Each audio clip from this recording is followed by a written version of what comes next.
सुहाग बरसे बन्नी तोरे आंगनवा, सुहाग बरसे बन्नी तोरे आंगनवा। दादी जी के द्वारे सुहाग बन्नी मांगे, दादी जी के द्वारे सुहाग बन्नी मांगे। अमर करे राम बन्नी तोरा सजनवा, अमर करे राम बन्नी तोरा सजनवा। सुहाग बरसे बन्नी तुहरे आंगनवा, सुहाग बरसे बन्नी तुहरे आंगनवा। ताई जी के द्वारे सुहाग बन्नी मांगे, ताई जी के द्वारे सुहाग बन्नी मांगे।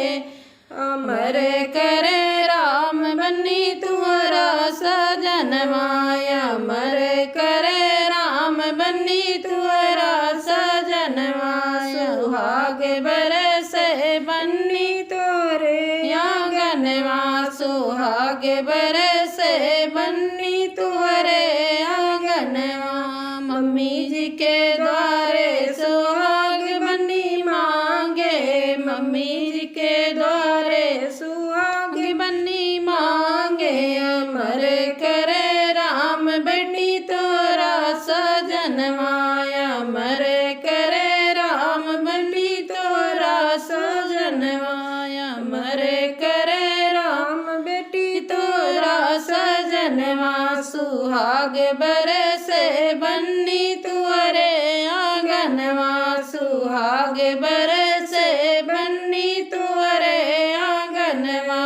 चाचा जी के द्वारे सुहाग बन्नी मांगे, चाची जी के द्वारे सुहाग बन्नी मांगे। अमर करे राम बन्नी तुहरा सजनवा, अमर करे राम बन्नी तुहरा सजनवा।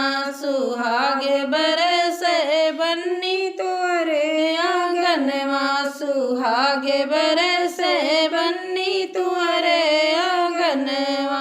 भाभी जी के द्वारे सुहाग बन्नी मांगे, भाभी जी के द्वारे सुहाग बन्नी मांगे। अमर करे राम बन्नी तोरा सजनवा, अमर करे राम बन्नी तोरा सजनवा। सुहाग बरसे बन्नी तुहरे आंगनवा, सुहाग बरसे बन्नी तोरे आंगनवा। बुआ जी के द्वारे सुहाग बन्नी मांगे, बुआ जी के द्वारे सुहाग बन्नी मांगे। अमर करे राम बन्नी तोरा सजनवा, अमर करे राम बन्नी तोरा सजनवा। सुहाग बरसे बन्नी तुहरे आंगनवा, सुहाग बरसे बन्नी तुहरे आंगनवा। मम्मी जी के द्वारे सुहाग बन्नी मांगे, मम्मी जी के द्वारे सुहाग बन्नी मांगे। अमर करे राम बन्नी तोरा सजनवा, अमर करे राम बन्नी तोरा सजनवा। सुहाग बरसे बन्नी तोरे आंगनवा, सुहाग बरसे